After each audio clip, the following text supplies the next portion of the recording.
Okay, guys, we're back. It is another reading from Cascadia, Volume 1. This time we're looking at Part 1, which is The Winter. And this chapter that we're going to be looking at is called Skiing, which is Chapter 3 of Part 1, and it is set in January 2003. And in this chapter, Nicole Jeffrey has invited Jonathan Fulbright to go skiing with her and David Whitby. This is an important chapter because David, in particular, is a character who we don't interact with much, but he's critical to events that will take place in other parts of the story. And so this has lots of little character interactions between the three characters. And it's also more of an action packed chapter. It's a shorter chapter, and so it's more atmospheric, and there's lots of dialogue between the characters. So I think it's a nice interlude between some of the stuff that's going to come later, and it's also a little relaxing in a way because the previous chapter is have been quite dense and are very long. So this is more like a interlude in the novel. So we'll jump right into it. So this is Skiing. I was tossing and turning, dreaming awake, rolling like the churning depths of a waterfall, visions from my subconscious crashing heavy and wet. Through the mirror-thick blackness, I heard the pounding of martial drums and cruel voices. "Kill him! Kill him!" "Indeed," hissed a sound more snake-like than voice. "I'd wager that you thought you'd seen the last of me." A deep booming resonated through the darkness. "Give me his head, and I will let you live." My eyes opened in the dream, and I could see. A village farm, peasants in wool caps sowing crops for the spring. A lightning clap, and I saw the same village again, surrounded by dark armies and put to the torch, thatch and tar hamlets burning thick. "He's here! Our scouts are dead!" "The rest of your legion has been destroyed, Jonathan," echoed the hollow hiss from inside my skull. A flashback to an ancient battlefield, floating above a dead field like an eagle soaring on thermals, watching blade-wielding fiends executing their own wounded on barbarous gibbets, ghouls milling about and chewing on the flesh of fallen berserkers. I knew I'd been there. Had I done it? Hadn't the Legion been victorious? Hadn't the gleaming centurions hacked the monsters to pieces at last? The enemy grew like a cancer, reconstituting on the weakness of greedy and corruptible men. Yes, I remembered now. The necromancer.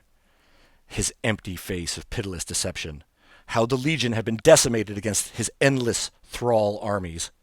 My men had cut through to the warlocks until, screaming from the dreams in their minds, massacred them in a flurry of revenge, and at last I'd paralyzed him in the final dream duel. Yes, I remembered that awful day, the armies of light and dark destroyed, and in exhaustion I'd allowed myself to believe it was all over. I'd watched as the guard, in their silver armor with flashing steel, hacked the necromancer limb from limb, my men taking his head to the one place where we could destroy the evil forever. Behind towering mountains and dangerous forests, over endless plains and scorched steppes, journeying into the east. Flying high above, watching omnisciently through the eyes of a raptor, I saw the great plains deserted all around at the end of the earth, ascending then up to a rocky plateau. Only one had made it, a grizzled, white-bearded dwarf, determination painted on his face and clutching the horns of the necromancer's severed head as he climbed to the edge of a great precipice. The dwarf heaved up the head, withered flesh and sunken undead eyes and all, planting his leather-booted feet and primed his powerfully muscled arms, and with a throw that seemed predestined, hurled the head into the pitiless abyssal below. I watched it falling, tumbling, vanishing, swallowed by darkness, never to be seen again. Wasn't it over? Hadn't we won? But the rocky ground everywhere began to shake, loose stones rumbling, sheaves of shale breaking up like an earthquake. Adrenaline shot through my veins. There was someone else here. Someone else running up to the dwarf, a figure I recognized with a chill. Like a monk with his robe tied around his waist, twisted longsword in his hands, swaying crazily as he ran, hood loose at his neck. He screamed and swung the vorpal sword like a madman, killing the dwarf with a single blow. He stood there, gazing into the precipice as the ground groaned and writhed all around. The killer suddenly spun around, staring up into the sky, staring right at me. And even though I knew I was dreaming, he had still seen me there. The fiend burst apart like water flashing into steam. A transformation so instantaneous, all I saw was the black murder of crows that exploded into the sky, disappearing inside the gray clouds manifesting at the horizon. And then there was nothing but the edge of the abyss, and the body of the disemboweled dwarf, and the volcanic energy contained deep in the abyss, erupting, and then there was light everywhere. The terror woke me in my princely bed, the dark night creeping in through an open window, covered by wrought iron bars and wooden shutters drawn aside. A crescent moon shimmering ghostly through the cold chamber. In my mind, the hazy imprint of that robed man, with his head exposed, sword swinging, his terrible scream piercing my mind in the seconds before he saw me, and then transformed and vanished into the sky as a flock of birds, the pure fear of it curdling up my spine. Beads of sweat ran down my chest. At first I couldn't see anything in the darkness, just a vague impression of the shapes in the royal bedchamber. So I lay there, still, calming my beating heart with an effort of will. The red and gold tapestries on the wall fluttered under an ocean wind, gusting inshore as waves crashed against the castle wall below. There was something else. I noticed as my eyes adjusted. And with a start, I sat up straight, fingers clutching linen blankets. On the windowsill, watching me, was the unnatural, wine-red eyes of a single black crow, its dark feathered head sweeping around, split beak emitting a low, unnatural hiss, and that's what scared me most of all. I woke up from the nightmare, and this time for real. The fear was pure and tight as I gulped down mouthfuls of air. But of course it was an illusion, and I was safe at home, my desktop PC's activity lights beeping quietly across from my bed. Aristotle the cat padded down the hallway past the open door. The cell phone vibrated on my bedside table, and I remembered I was supposed to wake up. I slumped back onto my pillows just for a second, looking up into the beckoning eyes of the Hollywood girls on the ceiling. My watch, which I'd fallen asleep wearing, left an imprint on my wrist. I glanced at the digital face on the Timex, reading 8:36 a.m., Saturday morning, January 18th. The phone was still vibrating, so I let out the breath I'd been holding and answered it. "Get your stuff and let's go!" Nicole Jeffrey practically shouted into the phone. It sounded like she was driving. "What's happening?" I rubbed my eyes. "Jono," Nicole was impatient as usual. "What's happening is your dumbass friends are all too hungover to go skiing," she paused. "Remember? Did you check your messages?" "Oh, fuck. You're not even dressed yet, are you?" Wouldn't you like to know?" I said lamely. "Don't you sleep in on the weekends?" "We've got to get up there early, before the lines start." "Right." I was swinging my legs off the bed, feet touching warm carpet. "So get your act together," Nicole continued. "I'm going." I was standing up. "Do I have time for a shower?" "No." "Why are you asking me?" "Get fucking moving, Fulbright," shouted the unforgiving voice of David Whitby in the background. "Yikes," I said. "ETA here is 5 minutes." "Okay, I'm going," I was thinking. "Are you even remotely ready?" Nicole asked. "I told you," I heard David say, and I could imagine him shaking his head, speaking to Nicole, but she shushed him. "I could be ready," I said, remembering. "Yeah, I packed last night. I just need to get dressed." "He's not dressed," Nicole reported to David. "I'm hanging up," I said, and did. Over at my desk, I looked out the window. There was a thin layer of fresh snow on the ground. The sky still dark, but there was sleet blowing around the lawn. It looked colder than yesterday. I got changed fast, tossing off my PJ t-shirt and spraying Axe under my arms. I opened the lowest drawer of my dresser and found the tattered pair of black jeans I used for skiing, tugging those on. I put on a clean t-shirt, the first one I found, which was a new tie-dye with a crazy rainbow swirl that my parents had just brought back for me from Hawaii. I put on a loose blue sweater over top of that. My hair was super fucked up, but it was going under a toque, so who cared? I burst out of my room and slid downstairs. I could smell espresso brewing, which meant my parents, the yuppie early risers, were already up. I didn't think I'd have time to eat anything, but we could always get food on the mountain. Maybe I could cram down some toast and coffee if I was quick enough.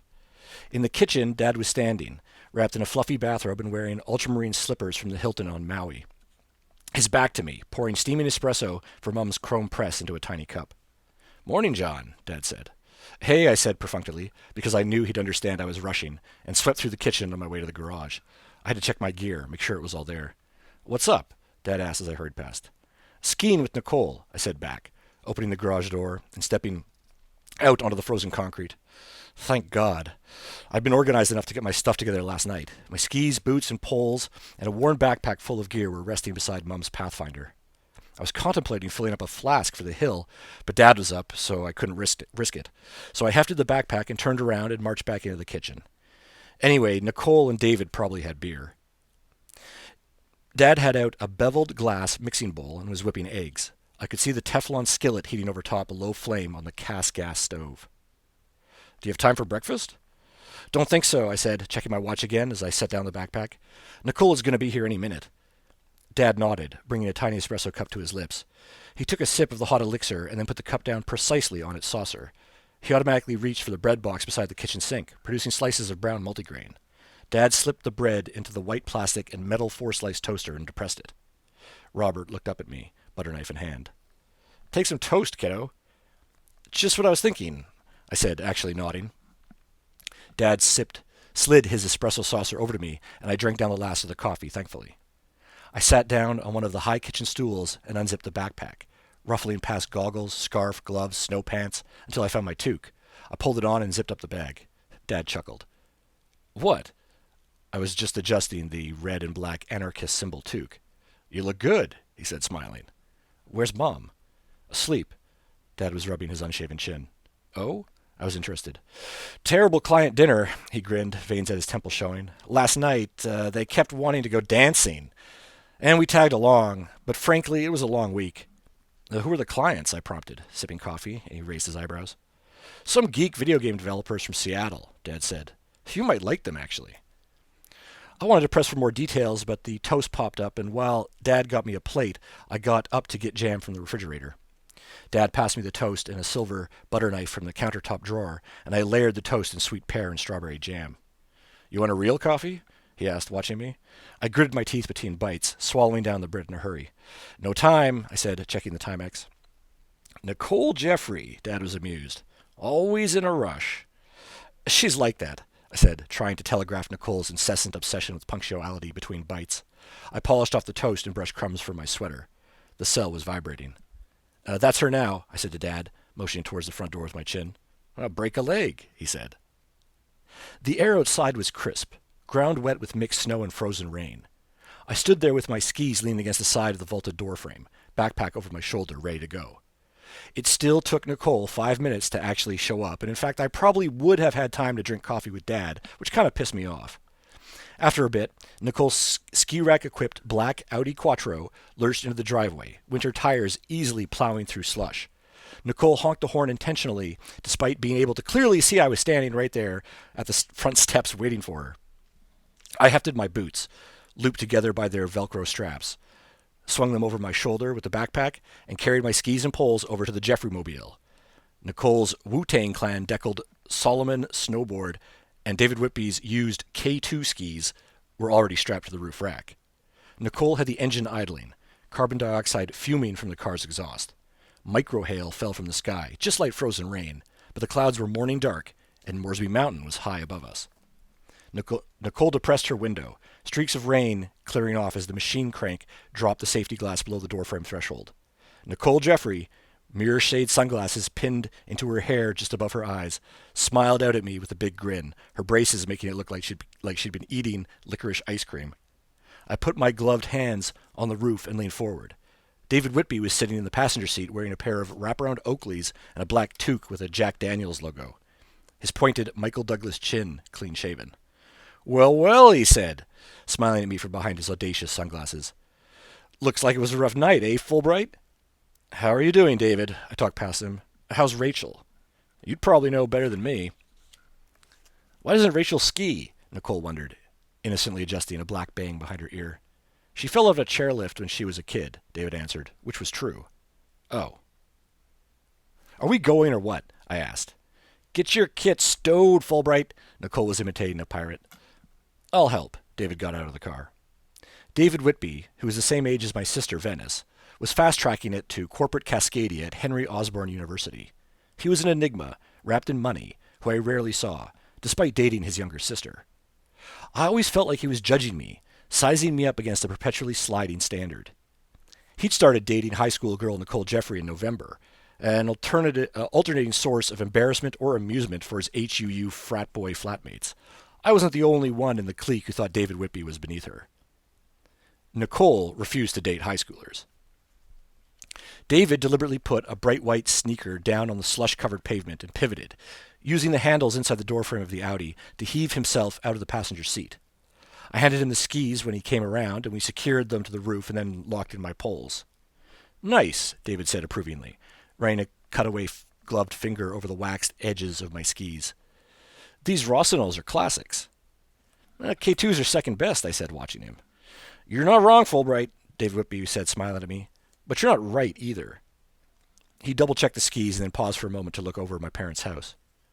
I should do a party here, Fulbright. I nodded at him. Pop it, Nicole, David shouted. Nicole clicked open the Audi's trunk, a thin layer of sleet sliding off the black chrome and onto the driveway. I tossed my backpack inside, closing the trunk with a bang, and climbed into the back as David got into the passenger seat. What happened to K2 anyway? I asked. They moved the plant to China, David explained. Shit doesn't exist anymore, which is why you don't just toss classic skis like mine, Fulbright. Can't you still order them? David didn't say anything, closing the door. Let's go! Nicole was waving her hand out the window with thumb, pinky, and index finger extended. Right, David put on a seatbelt. You heard her. Nicole wasn't having any of this. She adjusted her hair and sunglasses and put the clutch in, pumping the gas and revving up the V6 turbo. Cold droplets of rain were drizzling on Nicole's windshield as she adjusted the wipers, imperious rubber blades decimating droplets in a flash.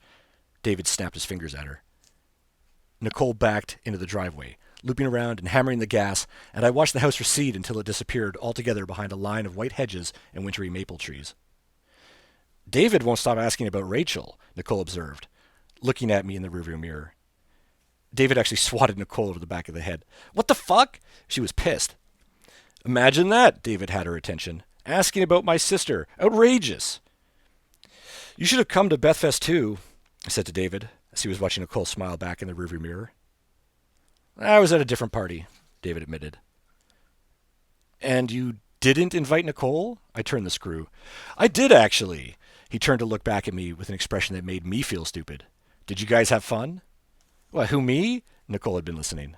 No, my sister, David said, sarcastic, shaking his head like this was the dumbest conversation. I felt I had to be honest because Rachel Whitby wasn't his property, and Nicole was still checking me in the rearview mirror as we coasted through Cedarbrook. Rachel beat Matt Pello at Dance Dance Revolution, I explained. Ha! David was impressed. Cute. I hit Beth's hot tub.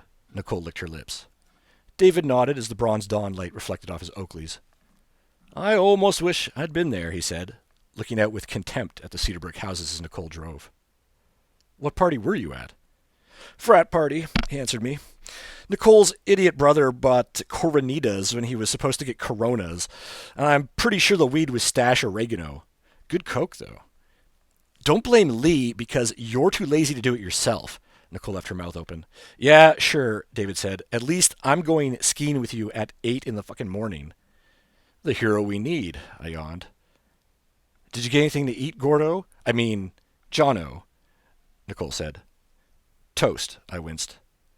I brought orange slices and trail mix, she said kindly. Check the Tupperware back there. Later, I said, let's get to the hill first. Good call, Fulbright. For once, David agreed with me. Conditions are amazing, or so I hear. Nicole took her hand off the wheel and deliberately pushed her sunglasses down, so they landed on the bridge of her slender nose, but still covered her eyes. We stopped at the intersection before the highway on-ramp, and Nicole Jeffrey turned the wheel hand over hand, like she was steering a ship, and with her foot on the gas, accelerated up onto the freeway. Moresby Mountain rose up in the distance, a towering mass of dark evergreens encased by a billowing stack of clouds that reminded me of Tolkien's description of the Blue Mountains. Did you ever read Lord of the Rings? I asked David. All the hobbits did was eat and walk around, and I couldn't identify with that, he said. Nicole was speeding down the highway, changing into the passing lane, zipping between defensive driving yuppies with skis and snowboards of their own. We passed a big club cab four-door truck with a pair of snowmobiles in the back. You in a hurry, Nicole?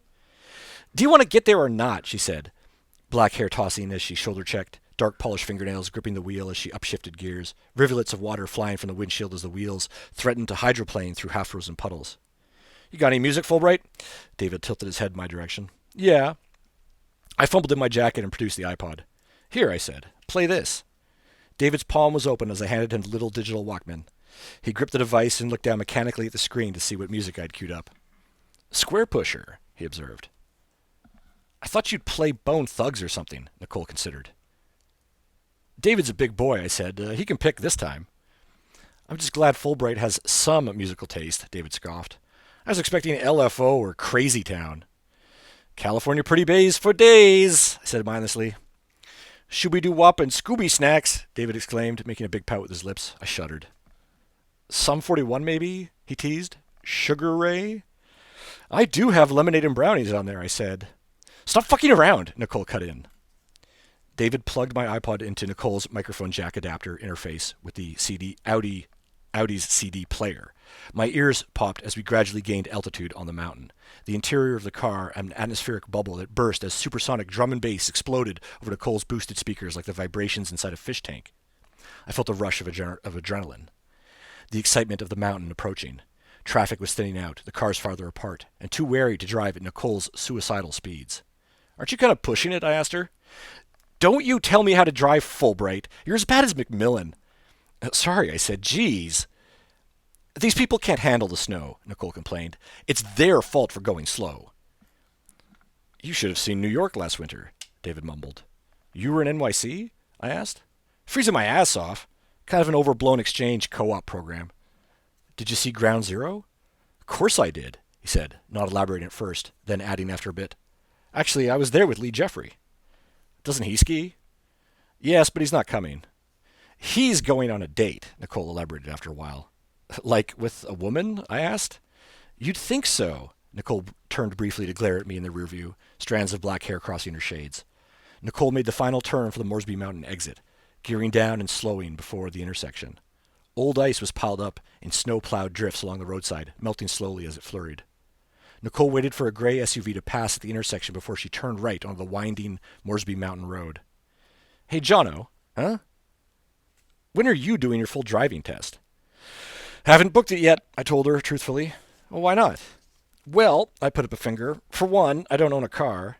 Well, neither do I, Nicole noted. This is Mom's car. You guys are hilarious, David said. You can get a good used car for a couple $100. Tell Hamid. I rolled my eyes. Who? Never mind, I said. Anyway, number 2, I'm still filling out college applications. I feel that's the priority. True, Nicole agreed. Where'd you apply? I asked her. USV, Queens, University of Oregon. Not bad, I said. I applied to USV too. Fuck USV, Whippy asserted with his frat conviction. Yeah, Nicole laughed. Can't wait to attend your HUU frat school in a million years. Like you'd even get in, David needled her. Nicole went silent. Her sunglasses obscured whatever expression she was making, but I bet it was furious. 10 minutes in and a blistering square pusher set later, we were coming up on the Y-split for the downhill and Nordic ski areas. When I'd been here cross-country skiing with Dad before Christmas, there had been half as much snow. The powder now completely covered the sides of the road, threatening to cascade down around us. Jesus, I whispered, putting a hand on Nicole's headrest, leaning forward behind her shoulders so I could glare through the windshield wipers, which were now struggling to clear at speed, fat snowflakes landing en masse. As we drove east, I could see the sun's pale disk shadowboxing behind defeated clouds, creating a halogenic lighting effect that was layering the horizon from gray to orange, like a Photoshop gradient. The day star climbed higher, revealing what looked to me like an awful lot of fresh powder. Must have been snowing all night, David breathed, impressed, leaning back and grinning his shaven chin ear to ear. Nicole was facing forward determinedly, focused on the road. The sky suddenly opened up ahead, and just like that, the clouds simply broke apart, splaying rays of penetrating sunlight. On our left, past the cement road barrier and snowplow fill, the mountains dropped away, carving into a steep valley that I knew eventually ended at the waterline, kilometers below. Over the dashboard, I watched closely packed, white-out cedar, spruce, and pine trees stretching across the horizon for miles and creating a video game vista all around us. Nicole was on target as I watched for the downhill area turn off against the details of the snow-carpeted mountain, revealing a deeper vista moment by moment as the atmosphere evaporated like steam from a kettle. I could see the log-cut sides of Moresby Mountain's peak, detailed with twisting downhill S-curves and lift wires. The scene reminded me of Rune on the PC, slaying Nordic monsters and drinking virtual mead amidst the game's blue and stone polygons and multiplayer games of Valhalla flashed through my mind. I glanced at Nicole in the rear view, and she was smiling. Nicole powered the Audi Quattro through inches of snow, tires gripping the asphalt surface beneath us. An orange-painted snowplow drove past, clearing the road opposite, churning inexorably down the mountain. The machine flashed its yellow klaxons, a stream of antifreeze and rock salt pouring out the back by the pound, leaving heaps of slush along the roadside. Suddenly, we started sliding.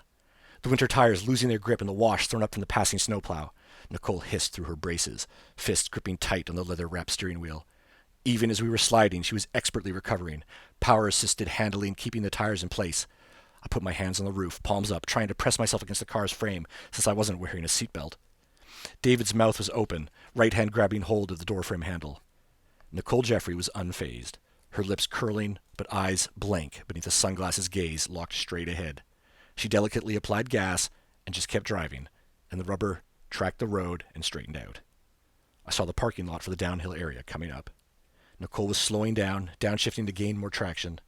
There were plenty of open spots. There was nobody here, and only a few trucks parked. So with glee, Nicole pulled the e-brake, and the Audi crawled into a powder-coated space, lurching to a halt. She killed the engine, letting her fingers fall from the steering wheel. Nicole ran a hand through her black-dyed hair and took off her sunglasses, tossing them on the dash. She looked around at David and me. "I think I peed myself." David collapsed into his seat. I took a breath. "Well," Nicole laughed, "we're here." David shoved his door open, tipping away more than a foot of powder and stepping out. I opened my door, pushing it to make room against the piled snow. Alpine air chilled my nostrils. The sky above was an umbrella, splitting gray clouds and revealing morning blue above the pine-covered mountaintop. "Wow," David said as his sneakers crashed through the 24 inches of snow. Nicole was standing beside the polished black sedan, its hood streaked with water and snow. She looked over at me and took a deep breath and pulled a toque over her hair. Nicole's crystal blue eyes behind round purple sunglasses swept the snowy mountainside, and it occurred to me that she was wearing Will Spicer's Team Quake 3 snowboard jacket. "Well," she said, "you're welcome." I felt like we'd just summited Everest.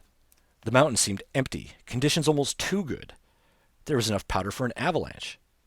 To my right, the lodge stuck from the snow like some wooden arboreal mushroom. Chairlifts whirled in the background, carrying a few telemark skiers to the peak. Nicole popped the Audi's trunk, and we got out the gear and snacks. I helped unload the skis and Nicole's snowboard, then dropped my shoes into the car's trunk and pulled on my Jet Propulsion Laboratory ski pants, white and blue, clapping down the boots and tightening the hybrid plastic straps. I was excited. Nicole, who changed the quickest since she was boarding, backpacked up some cobalt blue Cascadian beers. When David finished gearing up, we blazed it, Ziggy Marley style. Afterwards, we marched over like Eskimos to the lodge to collect our tickets. I held my gear together and stomped carefully across the snow-coated cement. "You're paying, Whitby," Nicole said. "What the fuck?" David turned around on her, grinning devilishly, his goggles flare orange resting on a black stenciled Grapefruit Games toque. "Age before beauty, right?" "I guess so," I said, feeling dope. "Just more years in the game," David intoned, and his Oakley wear stated the fact. There was no line at the ticket booth.